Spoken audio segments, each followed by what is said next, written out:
రేపు ఉదయం 10:30కి రావయ్యా, నేను ఇస్తాను. ఈ కుర్రాడు అరగంట ఆలస్యంగా వెళ్ళాడు, 11ంటికి వెళ్ళాడు. 11 బావో కూడా ఆయన ఈ అబ్బాయి కోసం వేచి చూశాడు. 10:30 టైం ఇచ్చాడు కదండి ఆయన చూశాడు. అంత పెద్ద ప్రపంచ ప్రసిద్ధమైన ఇంజనీరింగ్ శాస్త్రవేత్త.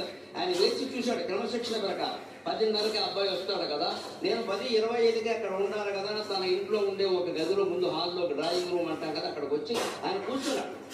ఆయన జపం చేసుకుంటూ కూర్చున్నాడు. ఈ కుర్రాడు 10:30కి వస్తాను కూడా 11 బావుకి వచ్చాడు. సరే నమస్కారం చేసి, తీసుకోవయ్యా నీకోసమే అచ్చి పెట్టాను అన్నాడు. ఆ కుర్రాడు బయటికి వెళ్ళాడు. వాడికి అనుమానం వాడికి ఉంటుంది కదా, లెక్క చూసుకున్నాడు. అందులో 16 రూపాయలు తగ్గాయి, 100 ఉన్నాయి. వాడికి అనుమానం వచ్చింది, ఏమంటే 116 ఇస్తానన్నారు, 100 ఇచ్చారు అన్నాడు. 45 నిమిషాలు ఆలస్యంగా వచ్చావు, 16 కట్ చేశాను బొమ్మని చెప్పాడు. ఇదే లెక్క, మనిషికి నేర్పాలంటే ఇదే లెక్క. నువ్వు రమ్మన్న రావాలా వద్దా?